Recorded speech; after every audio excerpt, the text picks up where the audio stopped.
Então, como uma preparação aqui para a nossa palestra de daqui a pouquinho, eu vou fazer uma leitura de um livro psicografado por Chico Xavier, de autoria do Espírito Emmanuel, Pão Nosso, e traz para nós lindas mensagens, né? E eu vou fazer aqui a mensagem de número 81, intitulada No Paraíso. E respondeu-lhe Jesus: em verdade te digo que hoje estarás comigo no paraíso. Está lá em Lucas, no capítulo 23, versículo 43. À primeira vista, parece que Jesus se inclinou para o chamado bom ladrão através de simpatia particular. Mas não é assim. O mestre, nessa lição do Calvário, renovou a definição de paraíso. Noutra passagem, ele mesmo asseverou que o reino divino não surge com aparências exteriores. Inicia-se, desenvolve-se, consolida-se em resplendores eternos no imo do coração.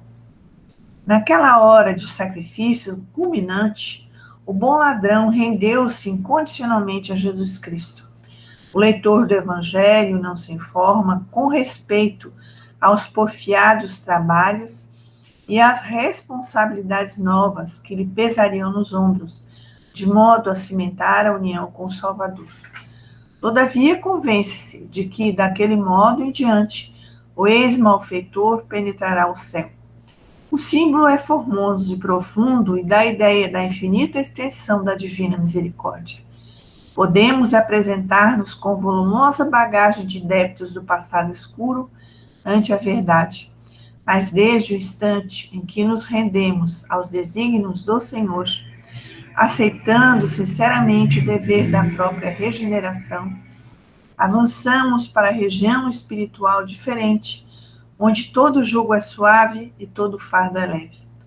Chegado a essa altura, o espírito endividado não permanecerá em falsa atitude beatífica, reconhecendo, acima de tudo, que com Jesus o sofrimento é retificação e as cruzes são claridades imortais.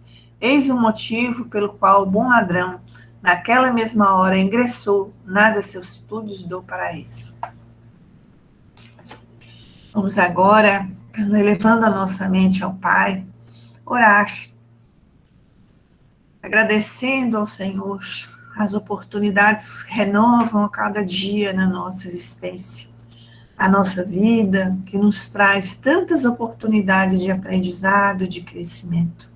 Muito obrigada, Senhor. Que Jesus, o nosso mestre, o nosso guia, o nosso exemplo, possa estar sempre na nossa mente, em todos os momentos, especialmente nos momentos de maiores decisões, para que o seu exemplo, o seu modelo, seja sempre levado em consideração e respeitado por nós nas horas da nossa vida. Muito obrigada, Senhor, por tudo que nós recebemos, pelas dificuldades, pelas dores, e também, Jesus, pelas alegrias e pelas felicidades que nós já conquistamos nesse presente momento. Fazei com que nesse momento de reflexão que nós iniciamos a partir de agora, possamos congraçar os nossos corações, elevar os nossos pensamentos para receber do mais alto as bênçãos de paz, de harmonia, de saúde, de tudo aquilo que nós necessitamos para retomarmos o nosso reequilíbrio e agirmos de acordo com a vontade e com a lei divina. Obrigada, Senhor, te pedimos em especial nesse momento que o nosso palestrante da noite possa receber a inspiração para tocar os nossos corações, o nosso sentimento e a nossa razão. Muito obrigada, Senhor, que assim seja. Então, agora eu convido o Wellington, nosso trabalhador, né, que agora já em outro estado, mas que continua conosco, para iniciar a palestra da noite. Bem-vindo, Wellington. Obrigado, Carol. Boa noite, as amigas, os amigos aí de Boa Vista. Falando aqui de João Pessoa, Fico feliz de participar das atividades dessa casa espírita que está, né, para sempre no meu coração, assim como os corações amigos que aí ficaram. Mas me encontro aqui convocado para substituir a nossa amiga Vera nas suas atividades e me coloco aqui como aluno aquele aluno que é destacado para apresentar um tema na sala de aula, e não como aquele professor que vem ensinar aquilo que ele já aprendeu, né? Então, somos todos alunos dessa escola, que é a vida no corpo, a vida na carne. E no momento que passamos, a gente precisa sempre de reflexão, de oração e de estudo, e é muito bom que a gente continue, mesmo com a casa fechada, estudando, aprendendo, refletindo. Então, vamos aqui apresentar, expor esse tema de hoje, nessa condição de todos nós que estamos aprendendo as lições da vida. O tema de hoje ele é a seguinte frase: tudo que você faz volta para você. Tudo que você faz volta para você. Então, como é que a gente pode pensar dessa forma, né? Como é que a gente pode pensar, como é que essa volta, como é que isso acontece? A doutrina espírita, ela nos esclarece, basicamente, com relação a esse tema, sobre a justiça divina. É uma das coisas que mais esclarecedoras da doutrina é como funciona a justiça divina. Então, os princípios da doutrina que Allan Kardec codificou, recebeu dos espíritos. Então, a gente sabe que nós temos um Deus criador, né, soberanamente bom e justo, que somos almas imortais, sobrevivemos, então, à morte do corpo, continuamos vivendo a nossa vida eterna. Então, podemos nos comunicar com os que aqui já passaram, né, já desencarnaram. A comunicabilidade com os espíritos é um dos princípios da doutrina. A reencarnação, que vem nos esclarecer sobre como funciona a justiça divina, e tem tudo a ver com o nosso tema de hoje. E o processo educacional do Criador para seus filhos.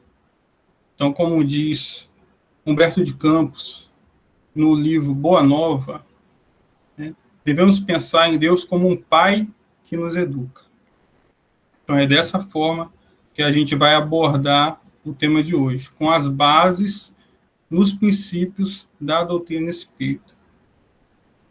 Quando a gente pensa nisso, nessa lei que a gente pode pensar na lei de ação e reação, muito comum na doutrina espírita, a lei de causa e efeito.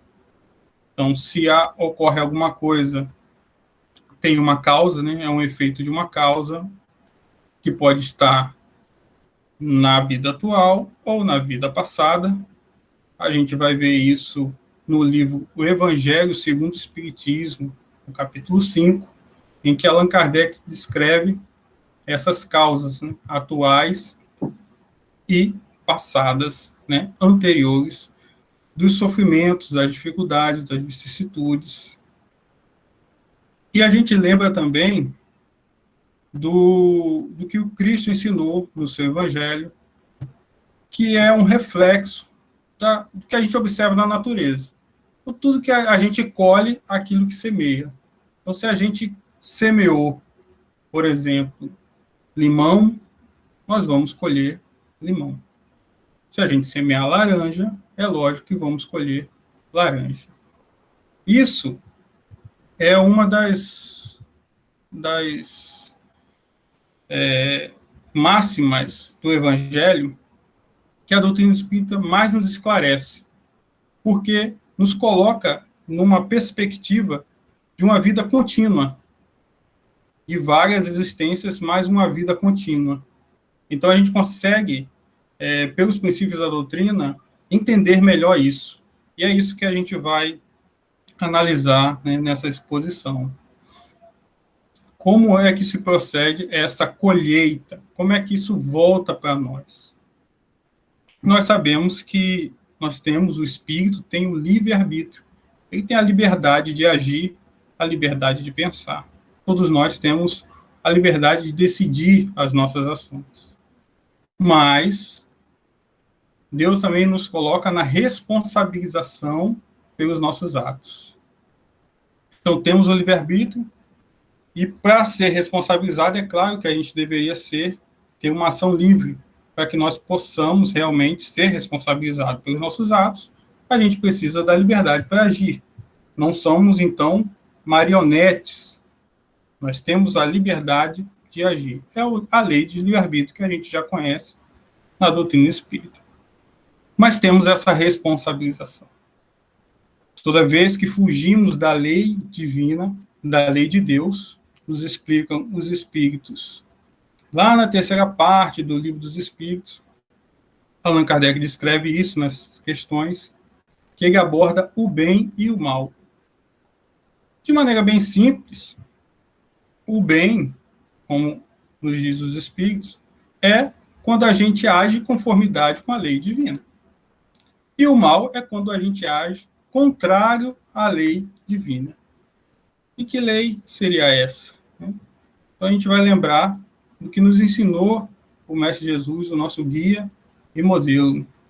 Ele nos ensinou que amar a Deus sobre todas as coisas e amar ao próximo como a si mesmo, está aí toda a lei e os profetas.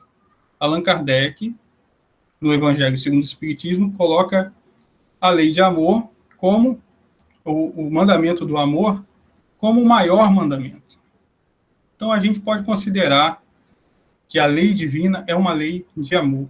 Amor a Deus e ao nosso próximo, a criação divina, né? Como a nós mesmos. Todas as vezes que agimos, que falamos e até que pensamos, nós temos que agir em conformidade com essa lei. Quando fazemos isso, nós estamos agindo em conformidade com a lei, então estamos fazendo o bem. Colheremos os frutos do bem. Quando fazemos o contrário, colheremos os frutos dessas ações contrárias à lei divina, que é o mal. Nem sempre é aquele mal cruel, aquela ação má, mas tem ali uma raiz, a raiz do mal, como nos ensina Allan Kardec, que é o nosso interesse pessoal. Então, mesmo quando pensamos, falamos, que a raiz dessas ações, desses pensamentos, é o interesse pessoal, isso seria contrário à lei divina. É claro que, como estamos num curso educativo do Espírito, podemos assim dizer, há exigências maiores e menores de acordo com o conhecimento, com o entendimento da lei. Mas, como dizem também os espíritos, o mal é sempre o mal, e não há nenhum sofisma que mudará isso. E receberemos, sim, as consequências. Nós colheremos o que semeamos. Mas, em geral, o que acontece conosco? A gente semeia limão e quer colher laranja. E insiste em colher laranja. Então, a gente tem que pensar muito e refletir sobre as nossas ações nesse sentido. Mas, voltando aqui ao tema, como é que é essa volta? Como é que a gente recebe? Porque, senão, às vezes, até mesmo o espírita pode pensar de uma maneira tão fechada que ele esquece dessa lei de amor e age ou pensa voltando lá para aquela lei do olho por olho, dente por dente, a chamada lei de Talião.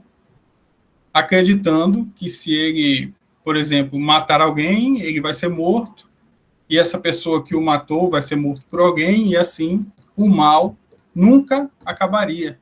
Porque uma ação viria uma reação, uma ação viria uma reação, e aí sempre existiria o mal, né, enquanto durar esse ciclo.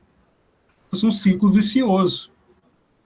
Então, se a gente pensar bem no que escreve ali Allan Kardec nas obras básicas, a gente vai ver que a justiça divina está sempre presente junto do amor, junto da misericórdia, certo? Junto da bondade. Então, quando ele coloca sobre os atributos divinos, ele diz soberanamente bom e justo. Quando ele fala da lei de justiça, ele chama da lei de justiça, amor e caridade. Então a gente pode pensar que a justiça divina está sempre ao lado do amor divino. Não são separados, estão sempre unidos. É claro, Deus é um Pai que nos educa. Que é a proposta, né, divina? É que seus filhos aprendam a cumprir a sua lei. Porque esse cumprimento da lei irá gerar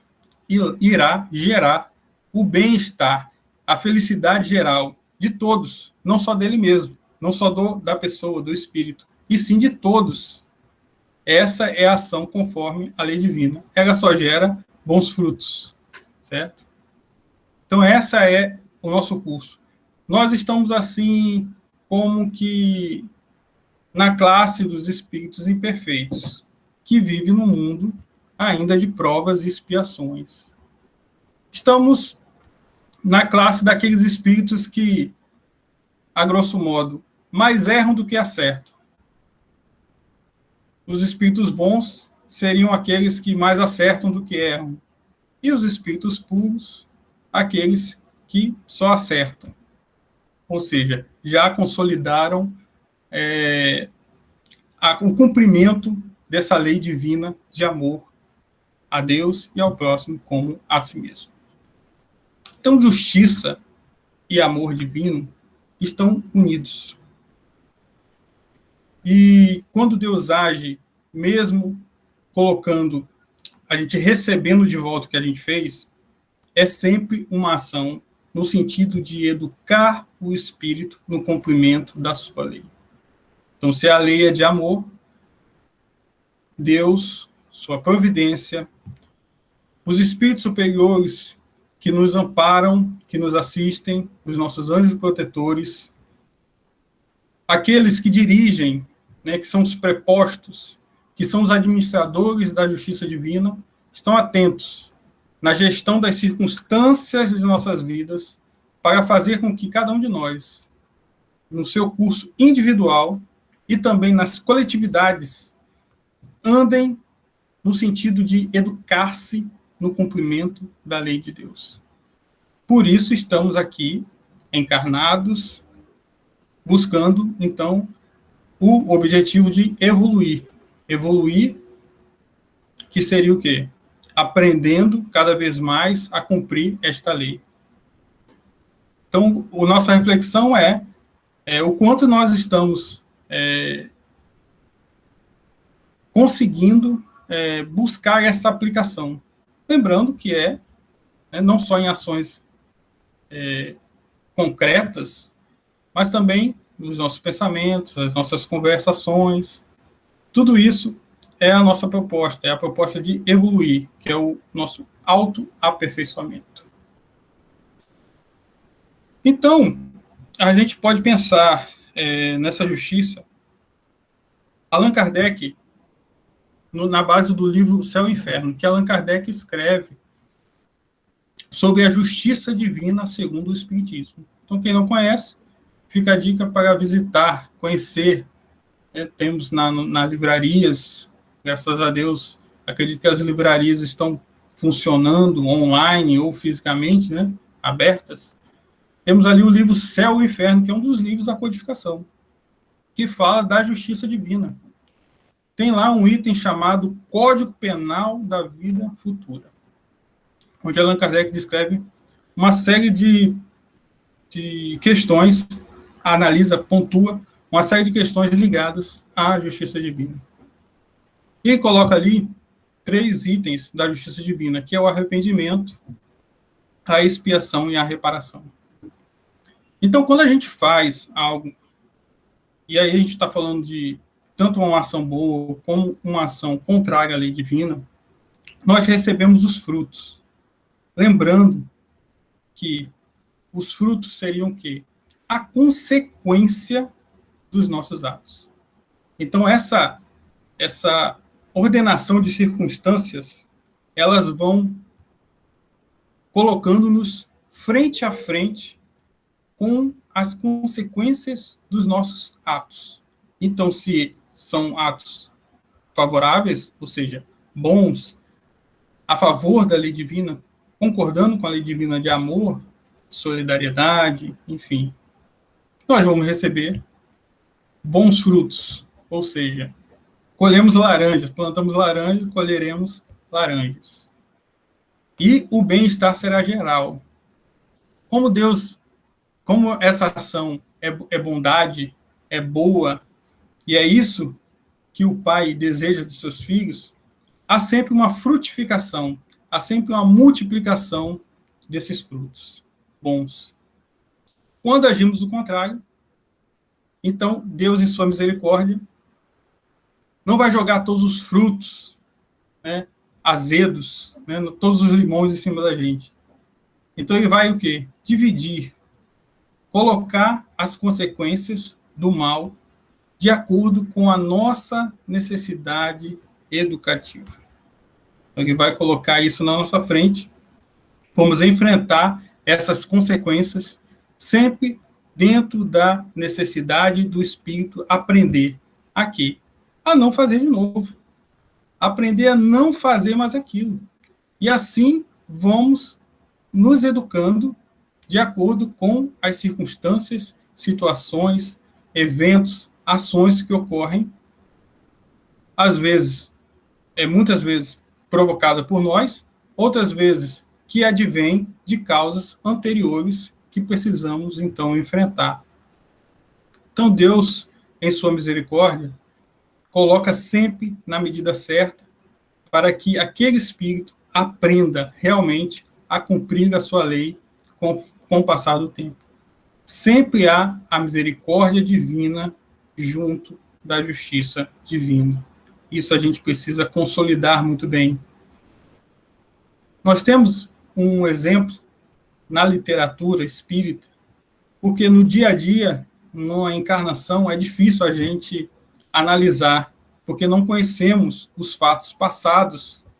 E na literatura, nós temos um livro, que é um livro maravilhoso, chamado Há 2000 Anos, do Espírito Emmanuel, psicografado por Chico Xavier. Fica também a dica para quem não conhece o livro, ler esse romance de Emmanuel, que inaugura uma série de 5 livros também maravilhosos.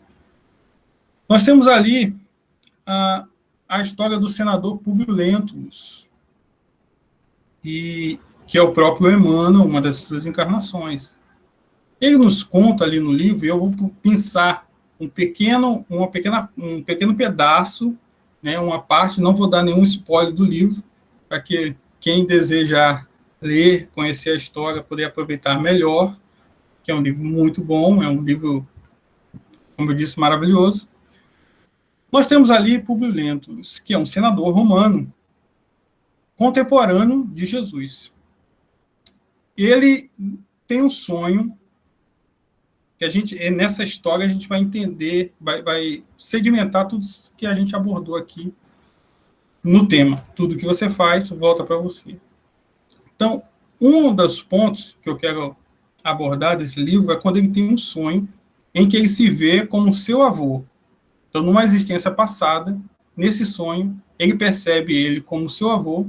E o que ele fazia? Além de outras coisas, ele cegava os seus inimigos, deixava-os cegos. Então, ele cegava as pessoas que eram seus inimigos. Então, ele vê ele fazendo essas coisas. Então, temos nesse sonho, ele passa Isso ele sonhando. Ele passa por um tribunal, como fosse no mundo espiritual, ele num tribunal, e aqueles administradores da justiça vão dizendo para ele as coisas que iam acontecer na sua próxima encarnação. Como eu disse, eu não vou entrar em detalhes, mas o que acontece? Ele tem um anjo em sua vida, que é a sua esposa, que é Lívia. Ele passa por uma série de eventos, encontra o Cristo, pessoalmente tem um encontro com o Cristo, que é talvez a cena principal do livro. Ele não, Jesus convida para segui-lo, mas ele, por seu orgulho, não segue ao Cristo, mantém-se firme nas suas convicções humanas. Ele gera uma série de eventos que vão culminar mais para frente, uma série de dificuldades para a vida dele. E depois que a sua esposa desencarna martirizada como cristã, é que ele se arrepende. Então vem um arrependimento. Lembra do livro Céu e Inferno, né? Arrependimento, expiação e reparação.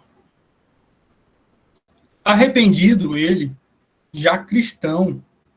Então ele era um senador na vida anterior, como era o seu avô, um senador romano, volta como um senador romano, com todos os benefícios daquela época que tinha um senador, com todas as oportunidades, de diversas formas que tinha um senador, com todo o poder que tinha um senador. Como um senador. Mesmo ele agindo daquela forma, cegando as pessoas e outras coisas que ele fazia, ele volta praticamente nas mesmas condições, tem um encontro pessoal com Cristo, tem um anjo em sua vida do seu lado, que ele passa mais de 20 anos afastado dela, na mesma casa. E aí, não posso aqui, tomando cuidado aqui para não dizer spoilers do livro, que é muito bom. Então, somente quando a sua esposa desencarna, martirizada, que ele se arrepende, passa a ser cristão, a seguir Jesus. E aí, então, eventos, circunstâncias da vida o levam até Jerusalém, se eu não me engano, em que o que acontece com ele? Ele é cegado. Alguém vai lá e queima os seus olhos. Eu não vou dar detalhes, como eu disse, da história, mas ele fica cego. Ele fez. Como é que voltou isso para ele na história do livro? Ele recebe as consequências, ele fica frente a frente com o que é ser cego. O que ele fez as outras pessoas passarem, e ele sente na pele o que é ficar na escuridão. Imagine ficar na escuridão há 2.000 anos atrás. A dificuldade que devia ser. Então ele fica cego, mas já cristão, já arrependido, sustenta-se resignamente esta expiação. Aceita, se tranquiliza e passa resignamente por essa dificuldade, esse sofrimento, essa expiação, que é o que diz a palavra. O que seria expiação? Seria aquilo que, às vezes, a gente ouve as pessoas dizendo, às vezes a gente mesmo pode falar isso, às vezes, um de nós aqui presente já falou isso alguma vez. Quando a pessoa diz assim, essa situação, isso que eu vivo hoje, isso que eu estou passando, eu não desejaria nem para o meu pior inimigo. Então, a gente passa pela dificuldade, muitas vezes é algo que a gente já fez, e sente na pele, de forma que jamais, no curso das nossas próximas existências, a gente faria alguém passar por aquilo de novo. Talvez, jamais, por mais que alguém fizesse qualquer mal a este espírito, Emmanuel, ele faria isso de novo, de cegar ou mandar alguém cegar uma pessoa, porque ele sabe exatamente o que é viver na cegueira, na escuridão. Então, isso é um exemplo de como funciona a justiça divina, nos trazendo de volta o que fizemos na forma das consequências, fazendo com que aprendamos exatamente o mal que causamos, mas sempre de uma forma misericordiosa, educativa, educacional, para que aquele espírito aprenda exatamente a seguir o caminho correto, a não desviar-se do caminho, a não tomar atitudes contrárias à sua lei. E assim vamos, todos nós, seguindo dessa mesma maneira. Nós tomamos nossas decisões com liberdade, mas, como diz a doutrina e o Evangelho, nós vamos colher aquilo que semeamos. Então, a gente tem que buscar sempre analisar, vigiar o que estamos semeando à nossa volta. Isso em todos os aspectos da nossa vida. Se errarmos, e nós erramos, nós estamos, como eu disse, naquela fase do espírito que mais erra do que acerta, muitas vezes, ou talvez hoje em dia a gente já esteja aí a 50-50, né? Nós enfrentamos as dificuldades, as consequências dos nossos atos, mas sempre lembrando, a misericórdia está sempre presente. Talvez seja uma das mensagens que eu poderia aqui contribuir, é que Deus está sempre ao nosso lado. Nenhum filho é abandonado. Naquela passagem que eu acho que é a cena principal do livro Há 2000 anos, o Cristo diz que ele era o pastor das almas desde o princípio. Ele diz assim para o senador: eu sou o pastor das almas humanas desde o princípio, desde o início. E ele é o pastor das nossas almas. E pastor no sentido lá do pastor das ovelhas, que as pessoas lá conheciam. Esse pastor de ovelha mesmo. Então ele conduz, ele que caminha junto, caminha junto com as suas ovelhas. Se uma desviar, ele vai atrás, busca. Então coloca lá no cercadinho, quando tem que colocar no cercadinho, leva para passear, conduz no caminho correto, na direção do seu alimento. É isso que o pastor das ovelhas fazia. É isso que o Cristo faz conosco. Ele é o nosso irmão maior, aquele que cuida diretamente dos assuntos terrenos, dos espíritos aqui terrenos, e todos nós que estamos nesse campo educacional, vamos pensar assim. Essa justiça divina, ela age individualmente, como eu disse, coletivamente também. Então, vivemos atualmente, não posso deixar de abordar o assunto, vivendo períodos, como diz o Dr. Bezerra, de aferição, de medição aí do nosso aprendizado. Os espíritas, que muito têm recebido, né, há mais de 150 anos, recebendo muitas informações que nos faz compreender melhor, não só o tema da justiça divina, mas outros assuntos. Temos, sim, a obrigação de demonstrar, neste momento, a nossa fé, a nossa esperança na misericórdia divina, cientes de sua justiça, e devemos nos resignar diante das coisas que sofremos. É difícil passar pelo que estamos passando. É a doença, é a desencarnação, muitas vezes na família, é o medo, certo? Mas temos que colocar a nossa fé raciocinada, que é uma fé sólida, em bases sólidas, entendendo, compreendendo as leis divinas e agindo, então, da nossa parte, com a devida fidelidade ao nosso Pai, que nos educa, como eu disse. E o que nós fazemos, volta. Volta, sim. Se for o bem, vai ser multiplicado. E se for algo contrário à lei divina, virá com muito amor as consequências, né? Aí, se a gente pensar na matemática, é dividido. Se o bem é multiplicado, o mal ele é dividido, ele é restringido e vem na medida certa, para que aprendamos, sim, a andar no caminho correto. Eu acho que eu já alcancei aqui o tempo da nossa exposição. Deixo aqui meus votos de saúde, fé e esperança para todos nós aqui participantes e desejo aqui uma boa noite a todos. Obrigado por nos ouvir e que Deus nos abençoe.